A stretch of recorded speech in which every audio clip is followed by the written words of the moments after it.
Thank you for joining us, and hello everyone, and welcome to our Twitter space today. I'm Mariana Kotik. I'm head of marketing at Sargent Academy, and we're thrilled to have you, Tom. Tom Sargent is joining us today to discuss Web3 marketing strategy. So thank you, Tom, for being here, and we'll give it just a couple of more minutes to people to join us, and Great. we can start soon. But how are you today? I'm very good, thank you. Absolute pleasure to be here. Thank you for having me. How are you doing? How's everything? Everything's great. Starting autumn here, so a little bit colder, but Yeah, but it's fine. It's the opposite of you, I guess. yeah. It's quite nice here today. I'm not going to lie. It's a rare British treat. Yeah. That's great. Well, actually, we're very excited today because this is the last week of our Web3 marketing course. So we're closing this amazing course we started like 6 weeks ago, and we used all these weeks to discuss different topics related to Web3 marketing. And this last week, the topic is of course like Web3 marketing strategy, which is like Yeah. the goal of of the whole course to learn how to do it and to learn how to succeed on this and Absolutely. build a great strategy. So yeah, it's really exciting because we have a lot of experiences from scholars that took the course in the past, and they Yeah. are like working on the space right now. And you were mentor of the last course, so you know how it Oh, works and yeah. how. Well, yeah. It's so good to hear that there are people, from last year that are out there doing it in real life now. That's the ultimate goal, right? That's the best thing.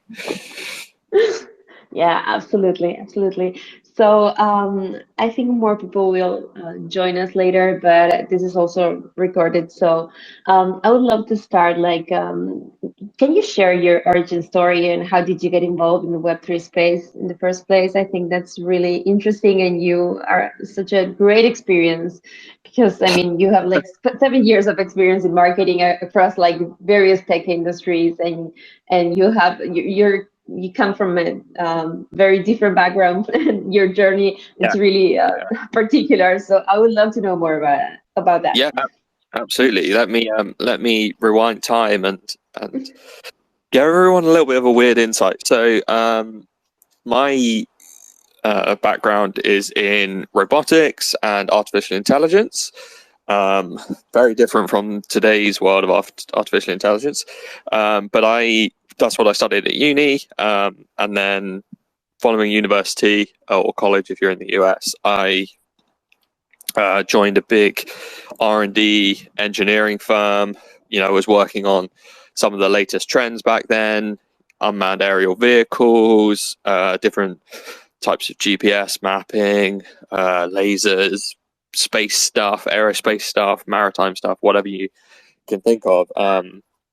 It was a really good experience, and I got to do a lot across a lot of different sectors and experience a lot of incredible things with a lot of very, very clever people. Um, I did that for about 4 years until I stumbled into the world of cryptography and cybersecurity, which is where I sort of found my passion for algorithms engineering and things like that. And it didn't take long before I stumbled on to actually the opposite of blockchain and Web3. I was working on something called fully homomorphic encryption. For anyone that's here that knows what that is, which Okay. is kind of a way of letting people operate and run functions on data without ever knowing what it is. So it's kind of the opposite of blockchain, which is everything's transparent and everything's available and people can run operations on it. So I kind of discovered the blockchain through there, and then I got into, in my personal life, I started investing in crypto and NFTs and joining DAOs and things like that. And it didn't take long before I was fully immersed in the Web3 experience, and I was 100% behind the sort of direction that the technology was evolving. And then my career took a bit of a weird turn. I decided to move away from doing the more developer heavy stuff and moved into a DevRel, developer relations sort of role, because I love the sound of my own voice, and it turns out I have a hidden skill for explaining complex things to people who aren't necessarily technically minded. So I moved away from pure development into DevRel, and then that turned out into marketing and sort of marketing strategy. Jump forward to today, I run a Web3 marketing agency called Expensive Jpeg. We do everything from NFT collection drops to metaverse developments, to launching the next DEX or the next sort of Web3 projects, and basically giving the limelight over to the developers that are pushing this revolution that's ongoing. And I also work at MailChain, which is Web3 email, basically. In a sentence, it's fully secure, fully decentralized communication. So yeah, that's sort of my path to where I am today. And over the course of the last year or so, I've been working with Third Academy here and there to give advice and mentor where I can, and listen into your conversations and your discussions. You have some wonderful guests, and well, you have even better students. So yeah, I really advocate for what you guys are doing and your approach that you're taking. So it's an honor to be here. Thank you. Oh, thank you. And thank you for this like a brief intro, because I think it's super interesting. I personally think that one of the biggest values that we have in Web3 is the diversity of backgrounds that everybody in the space has. And it's kind of the way that makes everything better, because we can like put all that together and build like super interesting and better things, I believe. So Yeah, yeah, thank you no, for this it is brief. nice. It's nice to see Yeah. everybody's input, for sure. Something that Web 2 was definitely lacking, and probably Web 1 Yeah. before. Yes, absolutely. I think that's like a big like break in the space that we are like working in with the diverse teams, and that's absolutely great. And well, I love that you tell a little bit of your story and how did you get here. And actually, we would love to discuss a little bit. I have a few questions, but our Yeah, community has a lot of questions for you. So I'll break the ice with a few questions myself, but then I'll invite everybody to join us up on stage to be part of this conversation, because it's otherwise it's going to be really boring to listen only my questions. And but I would love to start with some of the like what you believe are like the key principles for Web3 marketing strategy, and what are the most important steps for you to build a successful marketing strategy? yeah, cool. Okay, so the key principles for Web3 marketing aren't too dissimilar from Web 2 or just general marketing principles. I think there are probably 3, maybe 4, depending on your industry, key pieces of information you need to understand before you're going to make any substantial impact or movement. The first one is at the core of pretty much everything to do with marketing, and that is understanding and knowing your audience. So any insight you can gain into who it is that you're trying to connect with, who it is you're trying to influence, or who it is you're trying to get, garner engagement with, is going to be massively impactful on every single aspect of what you're doing as a marketer, down to the words and copy and the messaging you're using, through to the imagery, through to the people you work with, the partnerships you foster, everything like that. So the number one thing you can do to start out with is basically you want to become swallowed by your audience. You want to know them inside out, better than they know themselves. That's the first step, and that's the same in any marketing area, really, and that doesn't change in Web3. That's still true. So if you're trying to reach a gaming audience in the metaverse, you need to understand what are their pain points, what gets them excited, what's going to draw them to your brand, what iconography do they like, everything like that. That's one of the core pillars.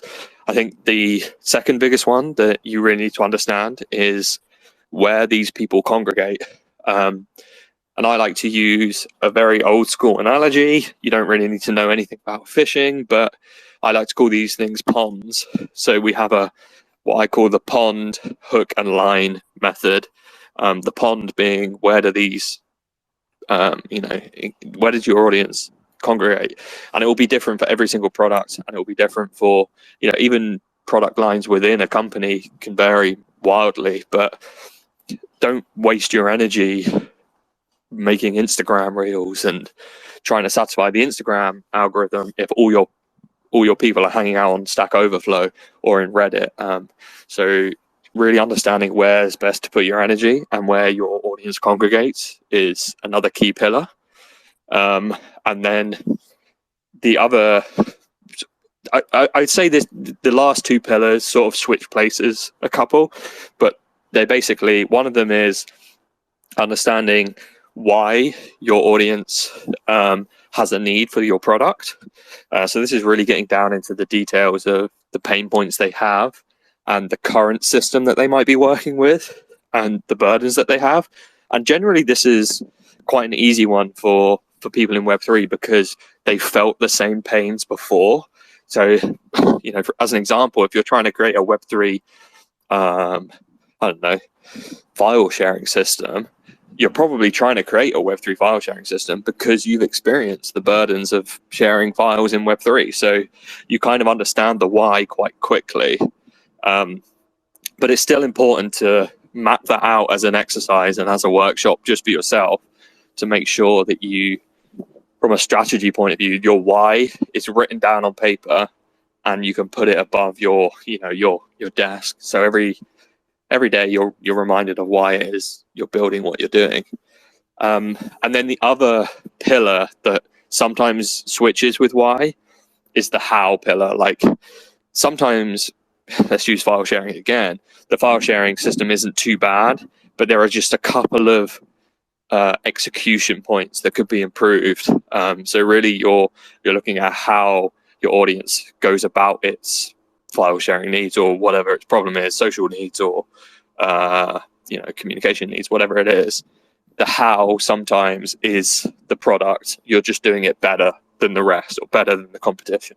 So the real pillars are the same pillars that we've had in Web2 marketing, that we've had in Web 1, and we've made even better, and that it's been around for as long as humanity's been around. It's who are you trying to talk to? Where are they? Why are you trying to convince them of something? And how are you going to improve their lives? If you can answer those questions, it doesn't matter what you're trying to sell, Web 2, Web 3, you're going to find a way to do it. But there are a few nuances in Web 3 that are slightly different. We now have to operate with transparency and communicate in a much more open and enriched way because the blockchain exists and people can see what you're doing and how much the price is for stuff, and they can do secondary sales and stuff. There's other pieces like privacy and security to take into consideration. You can't throw an app together and put it out on the world and expect people to just use it. People are now becoming very much switched on, both emotionally and intelligently, to the way that they interact with stuff. And there are all these other nuances about distributed ledger technology that open the gateways to new opportunities. So the game is the same, but we're using different tools to make it different. And that's really what Web3 strategy is you're going into the same battle, the same war that's been going on for millennia, but you've got different tools now, and you need to work out how that's going to change your strategy and how you're going to win this war. I guess that's a very optimistic analogy, but it's accurate. I agree, absolutely agree. And I think sometimes it's a challenge, as you said, kind of combine these values that we have in Web3, like, for example, transparency and privacy and security.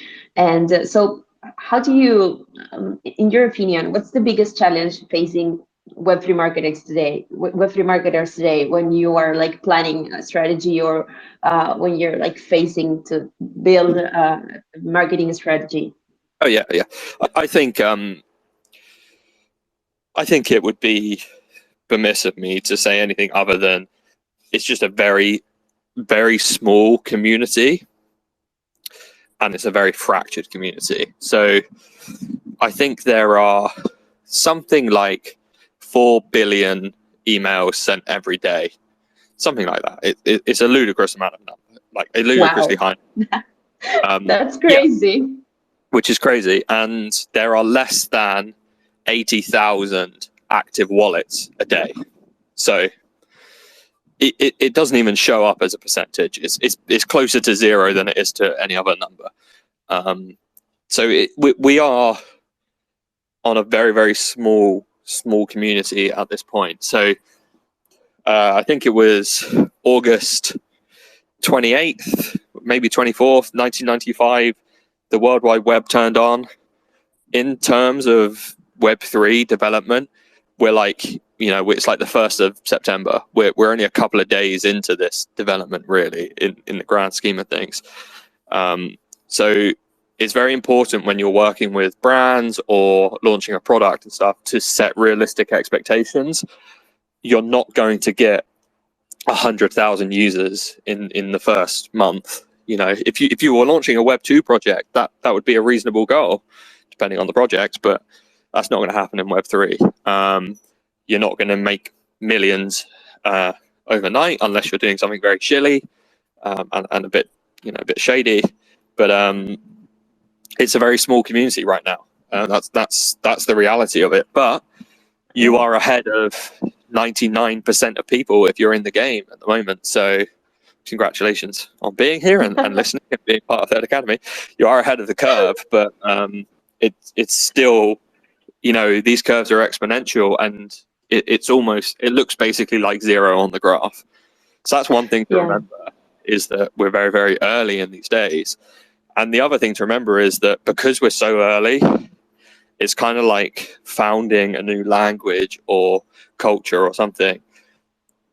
The elements that we're discussing at the moment are very divisive. You've got polar opposites in a lot of playing fields, and it's very hard to appease even this small community. A great example is quite often when people look at the metaverse as a solution or a service, they immediately assume, gamers love video games. The metaverse is kind of like a video game.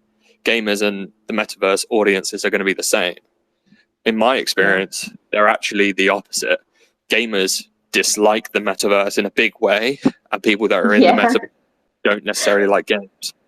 And it comes down to a human principle is, I like playing games. I've had a long day at work. I don't want to then log into my favorite game and have to worry about the economy of the items I have and the social aspect of who I can connect to, and blah, blah, blah. All I want to do is plant the little plants and watch them grow, or, swing the sword. I don't want to have to think about my red hat is now worth 50 real US dollars, and what does that mean for me and stuff. So the gamers, and this is just an example, but quite often these communities in Web3 are at polar opposites. And just because you've got one at hand doesn't mean they're necessarily going to migrate into Web3 like you think they are. This reflects back on the principles, is you need to really understand who it is that you're trying to communicate with, because they're not always who you think they are. And then they have different. Yeah. I think you have a great point there, because in the beginning, I remember a few years ago, we were talking about gamers as like a big group, Yeah. like they were all the same, but they're not the same. As you said, there's like, let's call it old school gamers. And Well, probably, I don't know what you think about this, but probably it's going to be a new generation of gamers that will be probably different from the ones that we know, and yeah. probably would like a little bit more the metaverse. What do you think Wait, about that? this is it's a really good insight that you have there, because you're actually looking at like two dimensional changes that are occurring. So on one hand, yes, younger generations are being raised on games much more than they are people of my generation that were raised on TV and film. So gaming is their first and foremost medium that they consume content through. They're much more likely to play a video game or an indie game, even if it's something as simple as, chess on their phone or something like that. That's how they connect with their friends, and that's what they talk about at school, and that's what they talk about on the train, much more than the latest episode of Friends or, whatever was around in the 90s, Malcolm in the Middle, whatever. Their consumption is through gaming. So Yeah. starting to see these generations are now replacing the older generations, and they are the market audience that people want. People don't want 40-year-olds that are interested Yeah. in Friends reruns and don't understand what Vine is. What they want is young kids that know what Fortnite is, and they have all these memes, and that's how they communicate. And so this is the new desirable audience. So that's one thing that's slowly changing, is that audience is becoming a thing. And then the other part of the shift is that they are spending more money doing that. So more money is spent playing games, buying skins, buying upgrades, etc., than is spent on Netflix and Disney Plus and things like that nowadays. So they're actually becoming this new generation is becoming the card holders for the future of entertainment and the future of, huge amounts of revenue. So with that in mind, there's this shift happening where brands will start spending less and less money associating themselves with video creators. Okay, maybe not video creators in small sense, but big video creators like Disney Plus and Paramount and things. They'll stop spending money advertising with them and start spending money in Roblox, and they'll start spending money in Decentraland, and they'll start spending money, etc., etc. So there is a shift coming, and these metaverse companies need to prepare brands for that, because if they don't help them prepare, and that's one of the things that we do at Expensive Jpeg, is we look at a company like Disney's 10-year plan, and we go, okay, that's probably good for 7 years, but those last 3 years, that's not going to work, because the world is going to be different then, and you're not going to get the viewership that you need, and you need to start hosting your events in the metaverse, and you need to start doing film premieres in the metaverse and things like that, because that's what this generation is growing up understanding. So the world is shifting in that way, and it's very acute of you guys to recognize that. Yeah, so kudos. Yeah, absolutely. And I think it's a great example of something you mentioned before, which is one of the challenges is know your audience. And we were talking about games and gamers, but they are not like just a big group.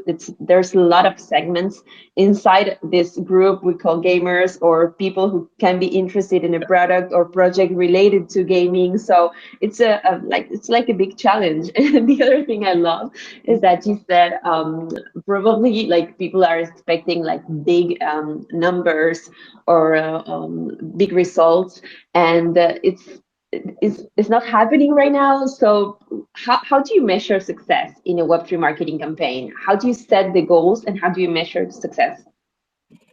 It's a very good question, and realistically, I don't have a perfect answer for you.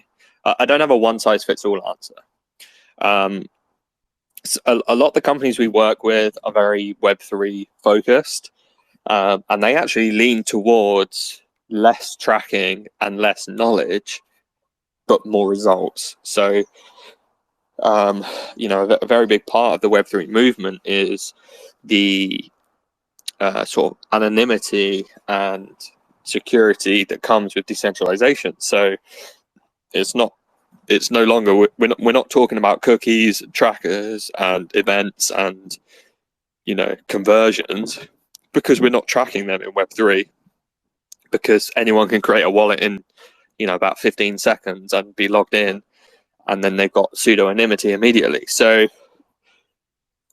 those kinds of success metrics and KPIs that have been so readily available for the last 8 years are not always available in Web3, and that's scary to some customers, and that's exciting to other people. It's still a challenge, but it doesn't change the results. You still will sell your item if the person wants it. You will still sell the car if the person on the other end wants it. So the results are the same. It's just the bit in the middle becomes a bit more of a black box, and that's one of the things we try to help people deal with and uncover in a certain way. So when we're designing campaigns, we lead with an experience and an emotional foot forward. So let's say we were doing a campaign for Ford's latest electric car or something. It's less about the car and the product and getting it in front of the right people, by the algorithm, by using the algorithms in the correct way. And it's more about, okay, let's look at this car and everything it stands for as a product, and let's convey that emotionally and experience driven way so that the right people come to it. But we know the right people are going to come to it, rather than we're letting the algorithm tell us the right people are going to come to it. So that's the slight change, is that we're shifting from we're going to let the algorithm drive this to we're actually going to be in control of this from content creation point of view. So it's not a very good answer to your question of which metrics help us drive success, but the success is the result. The success is the sales, or the the subscriptions, or the number of users. The way we make that hasn't changed. We have to make good, convincing arguments and good, convincing campaigns to get people to play. We don't need to necessarily rely on the amount of pounds or dollars we're putting in versus conversions. How many engagements does it have? How many likes has it got? How many comments? How many retweets? Those are great metrics, but they are all vanity metrics.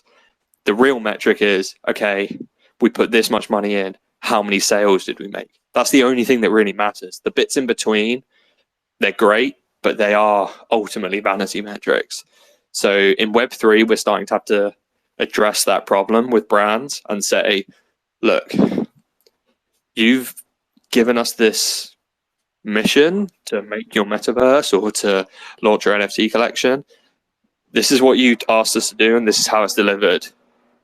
We could have done better if we made a better content, or we could have done better if we talked about it in these audiences better.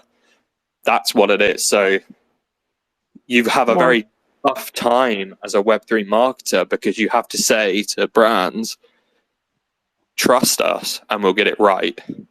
It's not trust us, look how we're performing, look how we're performing, look how we're performing, hey, we got it right. It's black box. Yeah, absolutely. Yeah, I love that you mentioned vanity metrics, because it's very often to hear people talking about that and focusing on that, and it's I'm sure it's not the right approach. And also I want to thank you all for being here and invite you raise your hand, because if you have comments or questions for Tom, I would love to invite you to speak. So just raise your hand and I will open your mic so you can talk. And regarding this matter, what are some common mistakes that companies make when they are in their Web3 marketing efforts? You name a few, but do you have in mind because sometimes you see it and you say, okay, this is okay, they are doing this again and this is wrong. What examples do you have for them? I think the biggest mistake is assuming that there are more. Well, I kind of mentioned it briefly, but I think one of the main mistakes is assuming that there are more people in Web3. It's got a lot of press coverage, Web3, and that makes brands think that there are, hundreds and thousands of people here, and that's just not the reality. So it's not a mistake as much as it is a misconception. So that's something that we as marketers have to do, is help guide their understanding and set good expectations and things like that. So that's a common one. And then the other one is it depends on the size of the company, but they don't realize necessarily how different it is to what they're doing now. And that goes right down to a legal problem. So like you can be talking to a massive global client, and you can say, okay, just send me let me know your wallet address and send me that over in USDC. And they go, okay, what's a wallet address? What the hell is USDC? And how do I send it to you? And they have to go into their own processes and work out how to convert the dollars they have into crypto, set up a company wallet, taxes, blah, blah, blah. And that takes them like 3 months. You know, if they're a big company, it takes a long time. So I guess ultimately that comes down to the UI and UX experience of Web3, but don't underestimate how bureaucracy and the fact that they've done, you know, we've done it this way for forever, can get in the way of good work. Bureaucracy is Web3's killer, I think, but it's not a problem for us as marketers to solve. It's a problem for the clients to understand is a problem. It's a problem you don't know what you don't know. They don't know it's a problem until you explain it to them, you know. Yeah, I think you have a great point. And welcome, Mike. Thank you for joining the conversation. Do you have a question or a comment? Yeah. I've been around marketing for quite a period of time, and it sounds like we're going back to the future. When magazines, which were a primary advertising vehicle to reach people, came to companies, they would say, we have this kind of reader with this kind of demographics, and that's how we're building your brand and getting people to buy your products. But then comes along Facebook and Twitter and all of the other media sites that give you data. And what you're talking about, very interesting conversation, but now going back to Web3 marketing, the data sort of disappears. So marketers are really used to this kind of intensive information that comes from their advertising. How are we going to get beyond that? How are we going to get companies to accept that this emotional feeling and the ability to build the brand with a warm sense to their customers? How is that going to overcome the desire for data? Well, that's such a good question, and thank you so much for that, Mike. That's so spot on. Well, actually, the reality is in Web3, there's more data because it's all written to the blockchain, and you can now see my spending habits. So you can see categorically, essentially, a receipt of my spending. You can see that I went on, you know, this website and bought a T-shirt, and I went on this website and bought a NFT, and I went on this website and I bought a video game and stuff. So there's actually more exposed, transparent data available. The problem we have in the moment is that the Web2 data and the Web3 data are not connected. There's no way to say that those purchases were made by me. You can see my wallet made the purchases, but you don't necessarily know who holds the wallet. And this is where the crux of the problem is. So there is more data, but who controls that data and who gets to say which two entities are tied together is down to the user individually. So I need to, at some point, if I wanted Facebook to know what my spending habits were, I bought a T-shirt, I bought an NFT, I bought a video game, I need to connect my Facebook account to my wallet and say that all the spending habits of this wallet are, you know, Tom Sargent. That's who did the spending. The problem at the moment is Facebook absolutely does not incentivize me to make that connection. There's no reason for me to let Facebook know that information? So we're at an impasse basically between Web 2 and Web 3, where if I can keep all of that pseudonymity, why wouldn't I? If however, Facebook said, hey, every transaction you make on another platform, if you make a purchase on Amazon and you tell us about it, we'll give you $1, I might reconsider. Or, if there's other incentives they can do, but that's the most straightforward one, is that there's no reason for me to let go of my pseudonymity and give it to these data platforms. And another thing to remember is that Web 2 marketers do not have access to that data. Any moment, Facebook can go, we're shutting down, and just remove, 70% of the world's current marketing campaigns as the way that they're built. And entire companies will fall if Facebook just decides to do that. They won't, because it's financially incentivized for them to do it, but they could. So marketers don't have that data. There's like 5 platforms that have that data. So we're kind of in this battle that we've seen time and time again in history between the power of the people versus the power of these states, these internet states: Facebook, Google, Amazon, Microsoft, Apple.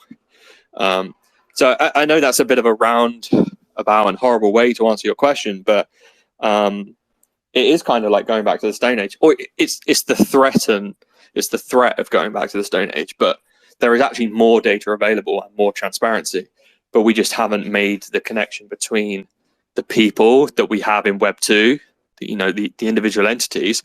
And let's remember, a lot of those are bots as well, but we haven't made the connection between the entities on Web 2 and the entities and wallets in Web 3 at the moment. But that's because it's very early days. I'm sure it will happen very soon. I'll be surprised if people aren't working on it already. But yeah. Thanks. That was a good answer. Thank you. Yeah, thank you. I think data and how we manage data in Web3, it's a big challenge now, and it's going to be a big challenge in the future, because we have these values, we have privacy, there's a lot of things from Web2 we want to change in Web3, and there's a big risk of doing things wrong and break it in a way that we don't want to do it. So I think we, as marketers, we need to find a way to do it right, and with the kind of respecting what people really wants to share and what people don't want to share, and giving incentives for people to share more things about themselves, instead of like stealing information or sharing information without authorization. I guess that's a big challenge. That realistically, if you boil it down to its raw components, the only difference between a Web 2 platform and a Web 3 platform is where you read the terms of service. When you go to make a new Facebook account or MySpace account or Instagram account, none of us read the terms of service. We put our email in, we put our password in, maybe we click an email that says, yes, that's definitely my email, but we never read the terms of service. And in the terms of service, it says Facebook can use my data, it can do this, it can do that, it can do this. In Web3, it's exactly the same, but we have a wallet and we sign the thing and we read it and we say, by signing this, you are agreeing that, Galaxy can get this information and Coinbase can get this information. That's the only real difference, is that it's the point at which we are acknowledging we're handing over information. And because it's so obvious in Web3, they're very careful about what they ask you for, and they're very careful about what they do with that information. Whereas because they know in Web2 no one reads it, they throw all sorts in there under the radar and stuff because they know no one reads it. That's really the only difference that fundamentally comes down to the interaction of Web2 and Web3, is where the terms of service is laid out to you and what that does and who owns your information stuff. That's it. That's really all we're talking about. yes, okay, it's recorded on the blockchain and everyone can read it, and there's this other clever technology. But from a human point of view, those are the two fundamental differences. So yeah, it's still the same people buying the same stuff, liking the same posts and stuff. It's still the same, but all of that data is stored slightly differently, and from a legal point of view, it's controlled slightly differently, and that's really what this revolution is all about. Yeah, absolutely.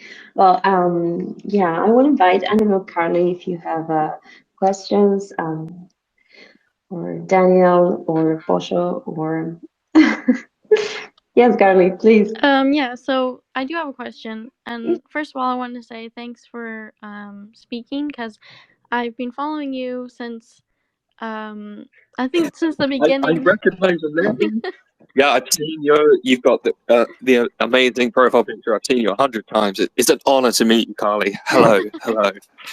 So I was like, okay, also permission, can we use a quote from what you had just said? Because I think that's like key information there of like the difference between Web 2 and Web 3. Yeah. We need to make a quote and share that around. But my question to you is Of course. is, so I've been noticing, and I think I saw a different thread the other day about how there's kind of like this weird vibe or like this feeling against NFTs because of all the previous things that have happened. So now companies are using like the name digital collectibles, and I think Starbucks called theirs something, and Nike called theirs swoosh. You can collect a swoosh now or something. So do you think that's going to help people kind of to reach more people rather than just like, you know, the people that are in Web 3? And do you think that also, like, the second side to that question, so do you think that's going to help reach more people? And two, do you think that at the end of the day, does it really matter like the values anymore, or do you think that it's going to be just like, are we losing some of the, like, the original Web 3 values or not? Okay, right. I'll answer the first part first. So personally, I never understood the excitement around NFTs and art as a combination.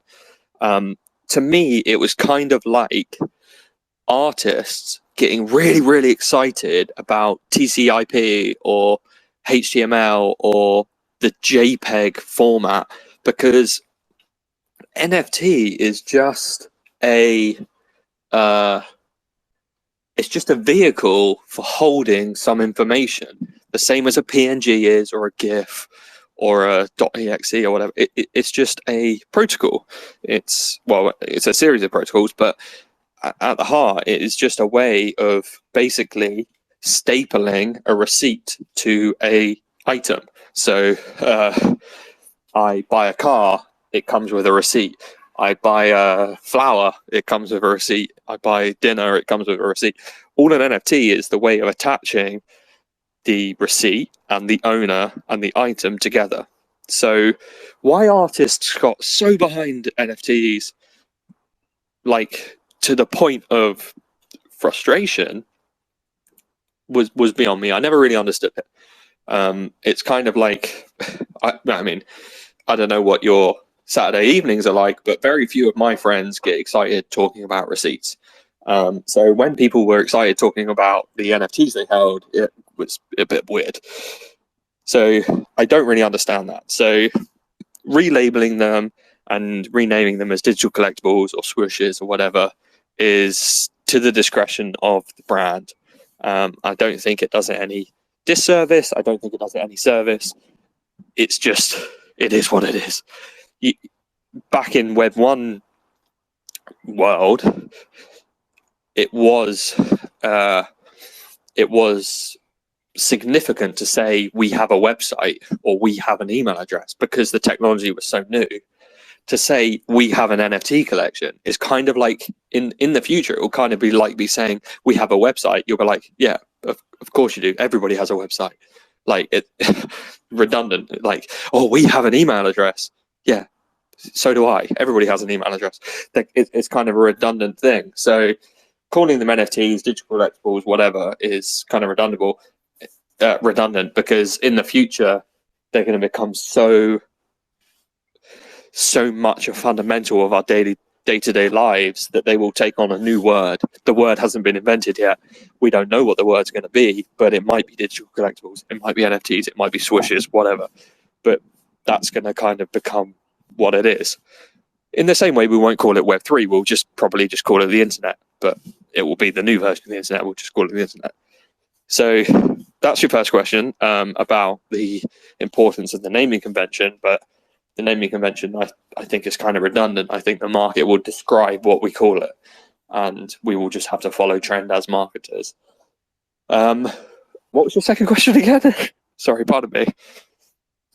Yeah, when I first started joining the Web3 space, I would say I got involved with a number of people who were working in crypto, I guess, and they had been they ran a advisory.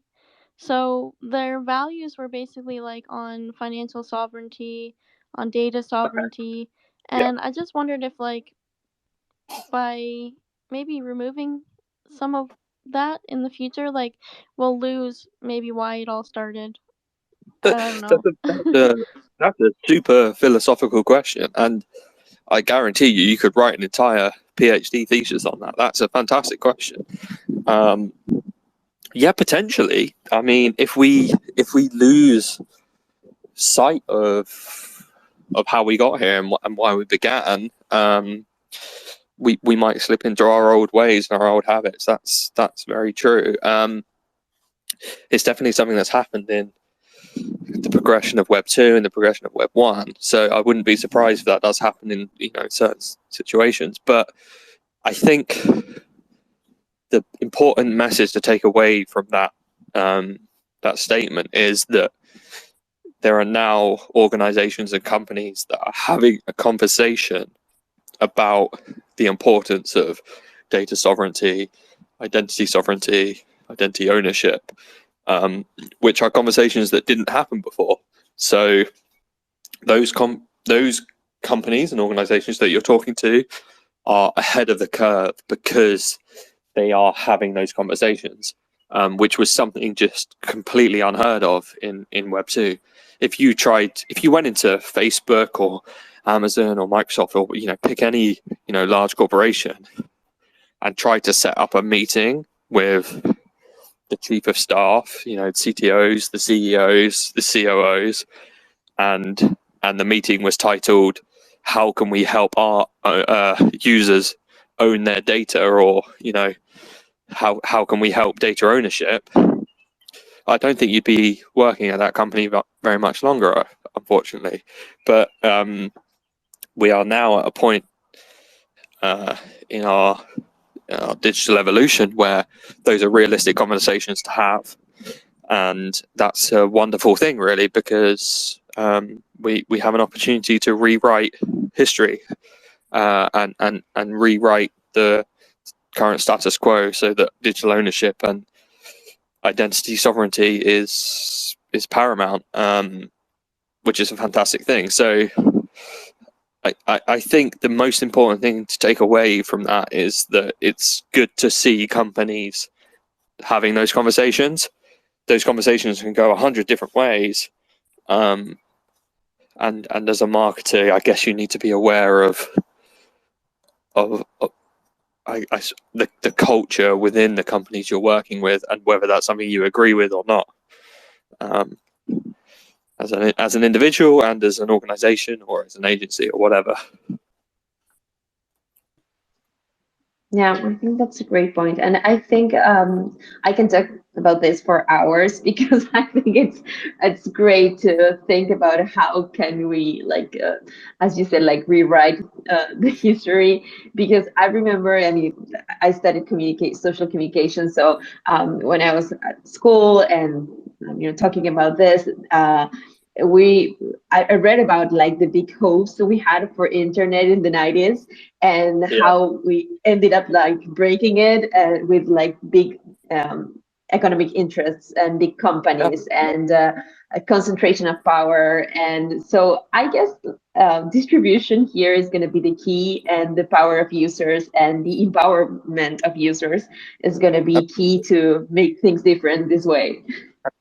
And that's the core thing to remember about Web3. It can get loads of names and people give it all kinds of definitions about Web3 is this, Web3 is that.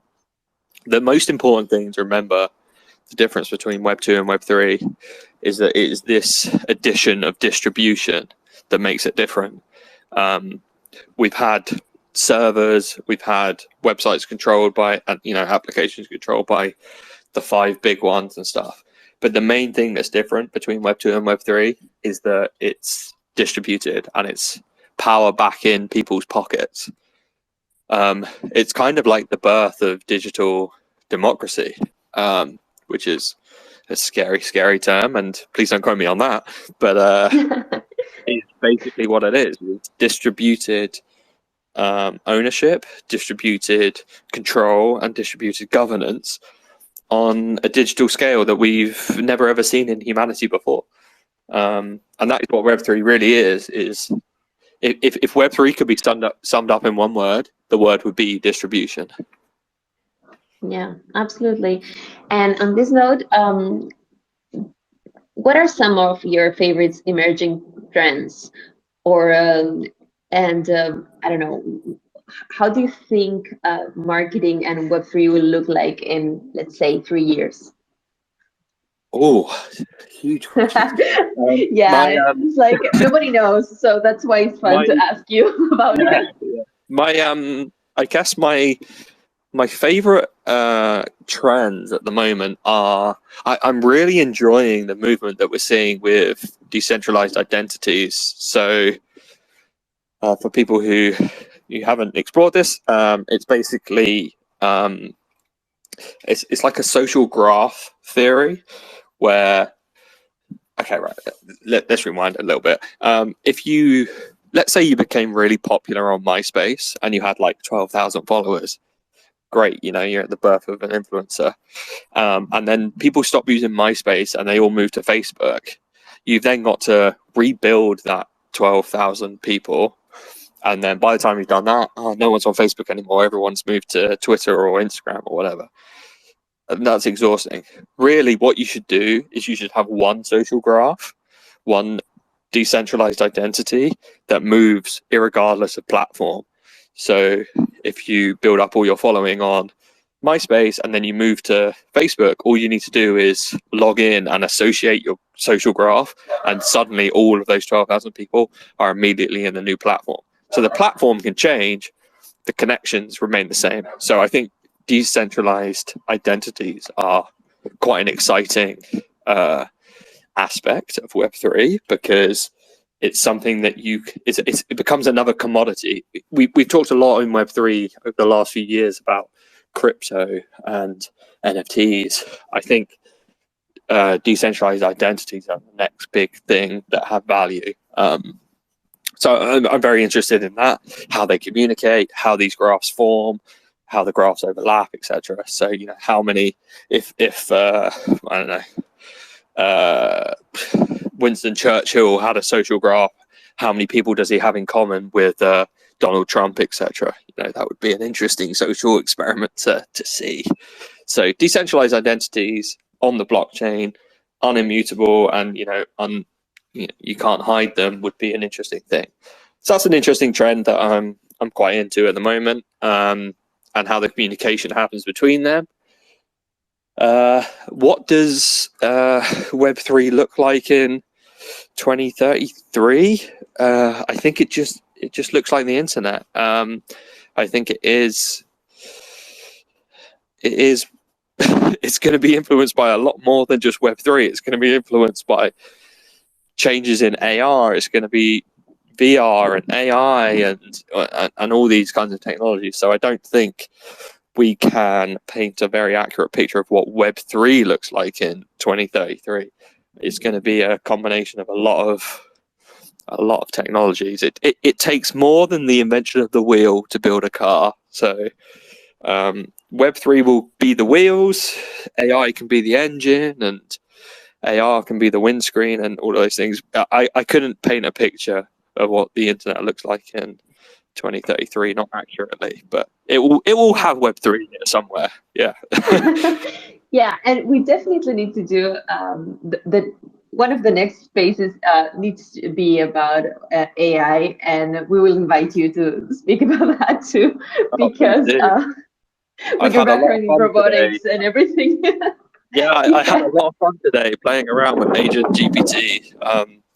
It's very impressive, but it's also it's impressive and lacking at the same time, which is an incredible thing to be able to do. Yeah, definitely, definitely. And I don't know if anybody else have a comment or questions, just raise your hand.